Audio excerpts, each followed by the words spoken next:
Consigliere Malanchini, lei è il Presidente della Commissione che ha giudicato gli elaborati di questi ragazzi che vengono premiati oggi. Che cosa ha notato, come sono stati valutati quindi?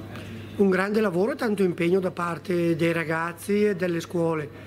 Semmai quello che dobbiamo prenderci noi come compito per i prossimi anni è quello di fare arrivare il messaggio di questo concorso in territori che quest'anno non erano rappresentati. Di molte province da diversi anni con diverse scuole partecipano, sarebbe bello che un po' tutta la Lombardia partecipasse a questo concorso. Ecco, il tema era molto elaborato perché si doveva partire dalla Prima Guerra Mondiale alla spedizione di Fiume, dalle foibe all'esilio degli Giuliani e Dalmati, e poi si doveva anche sviluppare l'altra tematica del confine orientale come laboratorio della storia. Ecco, perché avete scelto questo tipo di tema? Vabbè, per tutti gli anni c'è un concorso, quindi si entra sempre più nello specifico. Entrare nello specifico sui semi storici oggi è fondamentale, soprattutto in un'epoca di grande revisionismo. Purtroppo ci sono ancora polemiche in questi giorni, polemiche strumentali con teorie inaccettabili sulle foibe, sull'esodo giuliano-dalmata. Oggi questi ragazzi invece, entrando proprio nel merito di un tema specifico in questo modo, con dei lavori fatti veramente bene, hanno dato una grande lezione a certe parti politiche che non hanno ancora preso lezione dalla storia. Buongiorno, su delega del Presidente Pelmi ho avuto l'onore di presiedere la commissione giudicatrice dei vostri lavori. Vorrei partire con un ringraziamento, commissione che è stata istituita con la legge già citata più volte. I ringraziamenti vanno al professor Alessandro Buch, storico dimostratosi molto competente, al Presidente Matteo Vedetta, e grazie per il suo intervento sempre molto emozionante e significativa. Ringraziamento alla professoressa Marcella Fusco per l'ufficio scolastico regionale che già da anni collabora a questo concorso. Ringrazio poi i due colleghi che hanno lavorato con me in questa commissione, Puzio Trezzani, consigliere Puzio Trezzani, presidente della commissione settima, e Fabio Pizzul. Grazie per il clima di armonia con il quale abbiamo lavorato, per la puntualità dei vostri interventi e per il lavoro trasversale che siamo riusciti a fare. Il lavoro fatto con perizia, con molta puntualità e con molta difficoltà, perché devo essere sincero, è stato anche molto difficile giudicare i vostri lavori, che ritengo tutti meritevoli. Il tema era anche molto impegnativo, dalla Prima Guerra Mondiale all'impresa di Fiume, dalle foibe all'esodo giuliano-dalmata, il confine orientale come laboratorio della storia del Novecento. Non basta parlare genericamente di foibe e di esodo. Regione Lombardia con questo tema specifico dimostra anche come sia importante riferirsi alla storia, ai documenti e lasciare fuori da questo campo le opinioni.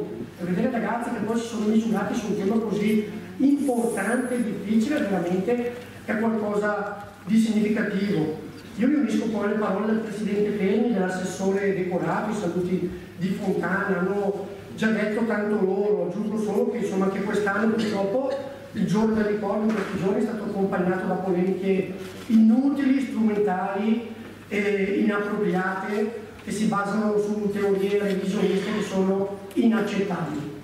Per chiunque abbia un po' di buonsenso sono inaccettabili e vanno respinti. Il dovere delle istituzioni è quello di combattere queste teorie, ma anche quello di tanti corpi intermedi. Spesso ci si riferisce alla politica propriamente, ma dimenticandoci che poi abbiamo tante associazioni, tanti corpi intermedi che insomma potrebbero anche su questo tema deporre l'ascia di guerra e usare un profilo un po' più coraggioso e un po' più leale rispetto a quelli che sono i fatti storici. Basta leggere la cronaca in questi giorni nelle province lombarde per capire a chi mi riferisco, e non voglio citare nessuno per non sollevare polemiche inutili, perché oggi non è il giorno della polemica. La Regione Lombardia lo fa il suo lavoro affidandosi a voi, affidandosi all'animo, al sentimento incorruttibile di tanti bambini e tanti ragazzi che hanno studiato e hanno fatto cose straordinarie. Oggi per noi voi siete veramente uno stimolo, e penso di interpretare il sentimento di tutti i consiglieri regionali che sono seduti a questo tavolo oggi, nel dirvi grazie.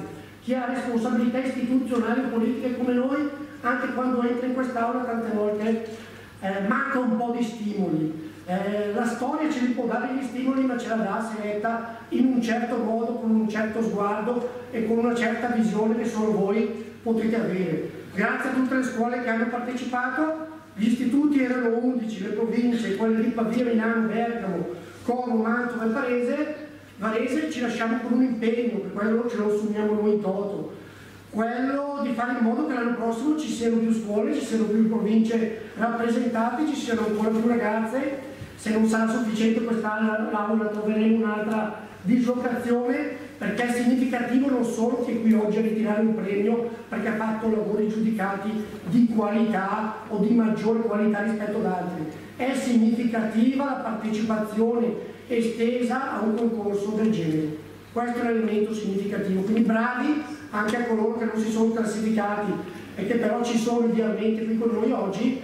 E se riuscirò, ho detto al Presidente, cercherò almeno di starci un giorno, spero di potervi accompagnare nel viaggio che organizzerà il Consiglio regionale presso le foibe di Basovizza, perché voglio vivere con dei ragazzi un'esperienza che ho vissuto personalmente da solo, ma penso che fatto guardandolo attraverso i vostri occhi sia un'esperienza ancora più emozionante e formativa. Grazie ancora.